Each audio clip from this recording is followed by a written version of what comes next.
चंद्र भगवान की जय। अज्ञानतिमिरान्धस्य ज्ञानाञ्जनशलाकया चक्षुर्मिलितं तस्मै श्रीगुरुवे नमः।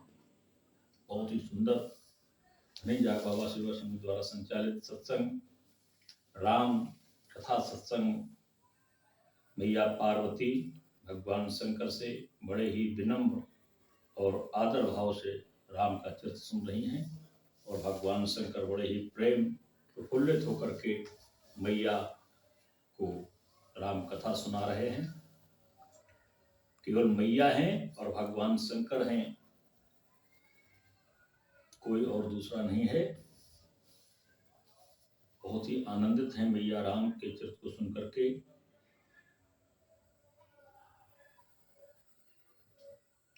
प्रसंग चल रहा था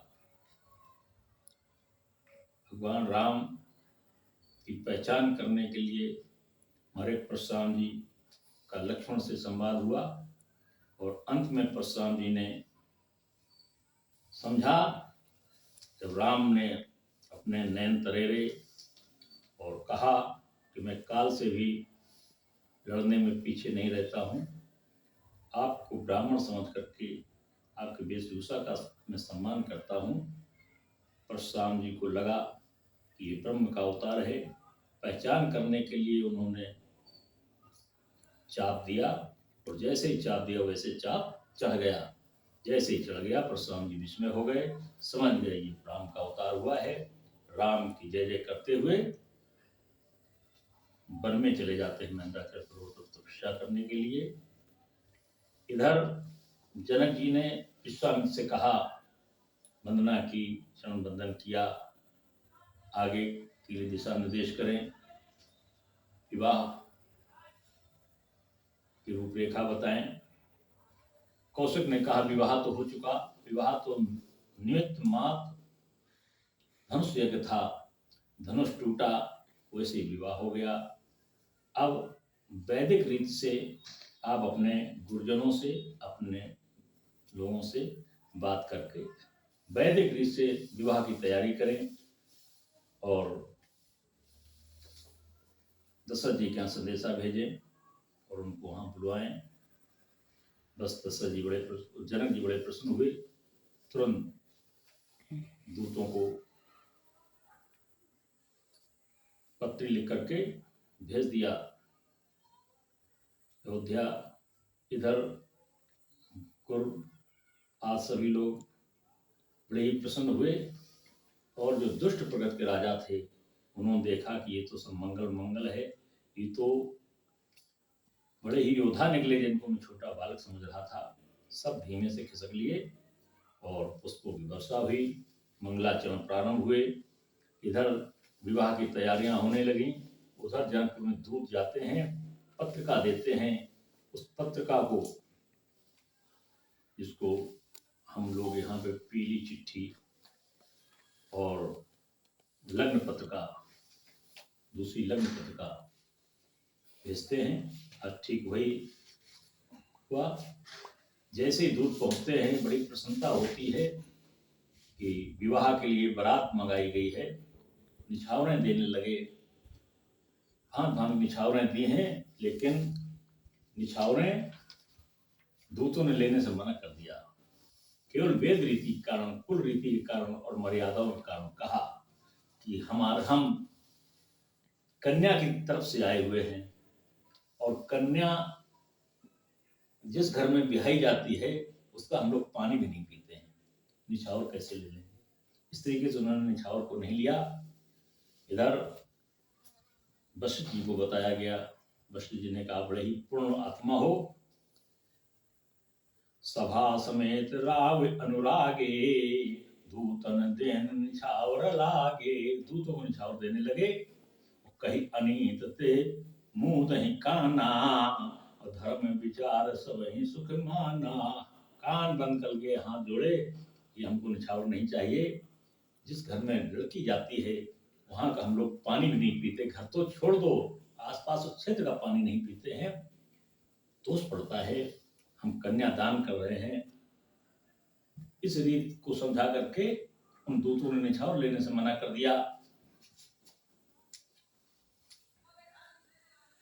तब उठ भूप वशिष्ठ कहूं दीन पत्रिका जाए, कथा सुनाए गुरहि सब सादर दूत बुलाए।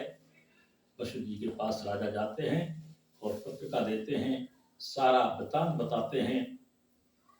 सुन बोले गुरु अति सुख पाई, खून पुरुष कहूं मही सुख छाई। जिम सरिता सागर मह जाई, यद्यपि ताहि कामना नाही। बहुत ही पूर्णात्मा हो और पूर्ण प्रताप हो, बड़ा ही सुख प्राप्त किया है हमारे वशिष्ठ जी ने। और समझाया दशरथ जी को, जैसे सरता समुद्र में जाकर के मिल जाती हैं, हालांकि समुद्र को कोई कामना नहीं होती है कि नदियां हमारे से मिलें आके, वैसे ही जनक जी ने आपसे मेल किया है, आपको संधि माना है, आपके बेटे को वर रूप में वर्ण किया है, अपनी पुत्री दे रहे हैं। मानो आप सागर हैं और वो एक सरता है, सरता को समुद्र में मिला रहे हैं, ऐसा भाव समझाया हमारे वशिष्ठ जी ने। तेने सुख संपत्ति भी नहीं बुलाए, और धर्मशील पहि जाए सुहाए। ये आप धर्मात्मा हैं, आप धर्मशील हैं, सारी सुख संपत्ति आपके पास है, इसीलिए आपके पास सुख अपने आप चल करके आया है। तुम गुरु विप्रधेन सुर सेवी, तसत पुनीत कौशल्या देवी। तुम बड़े धर्मात्मा हो, गायों की पूजा करते हो, विप्र की पूजा करते हो, और ठीक उसी प्रकार से तुम्हारी जो पत्नी है कौशल्या, वो भी धर्मशील है, वो भी धर्मात्मा है, इसीलिए तुम्हें सारे सुख प्राप्त हो रहे हैं। सुकृति तुम समान जग माही, भयो न है को होन्यो नाही। तुम्हारी सुकृति इतनी है कि तुम्हारी जो सुकृति है आज वो न कभी किसी को प्राप्त हुई है और न भविष्य में होने वाली है। ऐसे धर्मात्मा हो, ऐसे पूर्णात्मा हो, तुम ते अधिक पुण्य बड़का के, राजन राम सरिस सुत जाके। जिसके राम जैसा ब्रह्म पुत्र हो जाए, उससे ज्यादा और बड़ा भाग्य कौन हो सकता है। ऐसा किसी को न हुआ है और न आगे होने वाला है। बड़े ही पूर्णात्मा हो, बड़े बड़भागी हो। वीर विनीत धर्म व्रतधारी, गुण सागर वर बालक। चार बालक हैं, वो भी सब वीर हैं, व्रतधारी हैं, विद्वान हैं, धुरंधर हैं, विनीत हैं, मृदु हैं, धर्मशील हैं और गुणों के भंडार हैं, गुण सागर, गुणों के सागर हैं। ऐसे चारों बालक जिसके हों, ऐसा धर्मात्मा पूर्णात्मा कहां कोई हो सकता है। तुम कहूं सर्व काल कल्याणा, सजहु बरात बजाय निशाना। तुम कि जिसके ऐसे पूर्णात्मा, ऐसे वीर, ऐसे चित्र सुजान चार बालक हों, उसको सुख की क्या कमी है। बस तुरंत तैयारी करो और सब जगह तुम्हारा कल्याण है। बरात को तैयार करो, तुरंत चलते हैं। चलो बेग सुन गुरु वचन, भले नाथ सिरुनाई। भूपत गवने भवन तब दूतन वासुदेवाय। दूतों को आस दिया है और गुरु जी को प्रणाम किया है, रनवास में आ जाते हैं। राजा सब रनिवास बुलाई, जनक पत्र का बात सुनाई। घर में आकर के जनक की दी हुई पत्रिका को पढ़ा है, सुनाया है। सुन संदेश सकल हर्षानी, अपर कथा सब भूप बखानी। जैसी सुना है, तीनों रानियां बड़ी प्रसन्न हो जाती हैं और सारा वृतांत ऊपर का जो था वो हमारे दशरथ जी ने रानियों को बताया है। प्रेम प्रफुल्लित राज ही रानी, मनो सिखन सुन बार दीवानी। मुदित असीस देह गुरु नाही नारी, अति आनंद मगन महातारी। जिसके घर में बालक का विवाह हो रहा हो, बारात की तैयारी चल रही हो, कितना सुंदर सगुन, सुंदर समय, कितना प्रफुल्लित, कितना सुख प्राप्त होता है उस माता पिता को, उस घर वालों को, उन पड़ोसी, उन राजघरानों को और उस पुरवासियों को।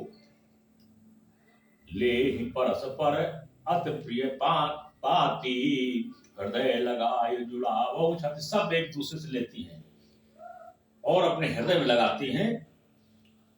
राम की ससुराल से पाती आई है, बड़ी प्रसन्न है, बहुत ही सुख का अनुभव करती हैं। सभी एक दूसरे से पाती ले लेकर अपने हृदय से लगाती हैं। राम लखन के कीरत करनी, बार ही बार भूप बर बरनी। राजा ने प्रशंसा की है उन दोनों बालकों की कि राम लखन ने ऐसी कीर्ति फैलाई है, आज राजा जनक रिश्ता लेकर के आ गए हैं और ऐसे बालकों को होना चाहिए, ऐसी कीर्ति फैलनी चाहिए जिससे पिता का हृदय, माँ का हृदय, अपनों का हृदय गदगद हो जाए, प्रसन्नता से भर जाए। ये हमारे दशरथ जी ने रानियों को सबको समझाया है, राम और लक्ष्मण की कीर्ति का बखान किया है। मुनि प्रसाद कही द्वार सिधाए, रान तब मही देव बुलाए, दिए दान आनंद समेता, चले विप्रवर आशीष देता। मुनियों को बुलाया गया, ब्राह्मणों को बुलाया गया, सबको दान किया जा रहा है, बड़ी प्रसन्नता है, बारात की तैयारी हो रही है, सभी दान पुण्य कर रहे हैं, बड़ा ही प्रसन्न चित्त मन है। लिया आनंद कंद भगवान की